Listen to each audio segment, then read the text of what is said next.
Kumpul mainan, kumpul kenangan. Selamat datang ke video bersama SM Collector. Selalunya kalau hujung minggu, saya akan bawa keluarga saya pergi beli barang dapur dan beriadah dekat luar. Lepas dah selesai beli barang dapur tu, kita carilah aktiviti untuk diisi bersama abang dan juga adik. Selalunya kalau kita pergi ke Ayu Ice Cream Mall, kami akan singgah di Aeon untuk bermain permainan Pokemon Gaole. Dekat sini ada mesin Pokemon di mana anda boleh bermain, berlawan dan juga menangkap Pokemon yang ada di sini. Selalunya masa yang diluangkan sini di antara 40 ke 50 minit. Jadi sempatlah adik dengan abang bermain beberapa round dan menangkap seberapa banyak Pokemon yang boleh dalam masa yang telah diperuntukkan itu. Okey, so abang adik dah puas dekat Pokemon, masa untuk pulang. Malam tu kami singgah pula pasar malam yang terletak di Cyber South Dengkil. Kat sini banyak juga mainan yang ada Antaranya kita ada Hot Wheels, kita ada Blokies Transformers dan macam-macam lagi. Tapi yang paling menarik perhatian saya, Kamen Rider pun ada. Dan dekat kotak ni ada gambar Gits. Alang-alang dah ternampak tu, kita minta lah abang Adian untuk pilihkan satu. Okey, Blokies Kamen Rider dah beli. Sekarang kita nak beli pula makan malam untuk dibawa pulang.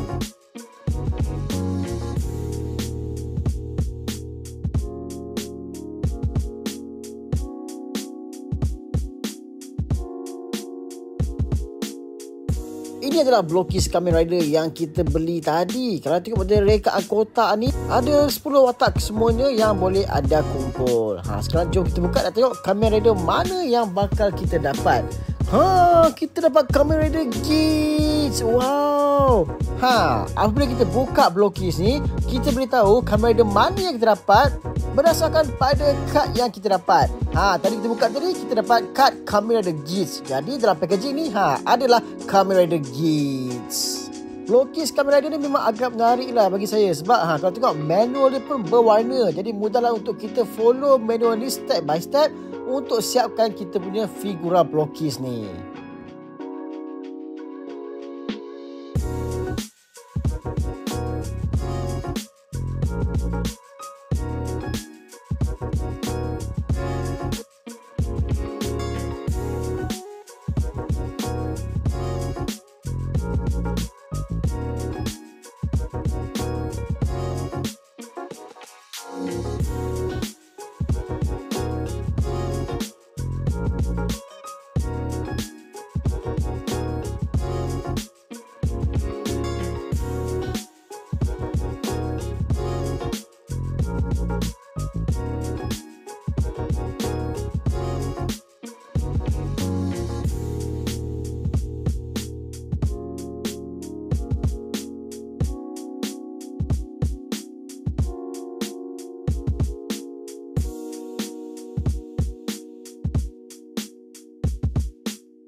Masa yang diambil oleh saya untuk siapkan Blokies Kamen Rider Gits ni lebih kurang 5 ke 10 minit saja. Dan inilah hasilnya. Dah siap. Memang cantik untuk dibuat display.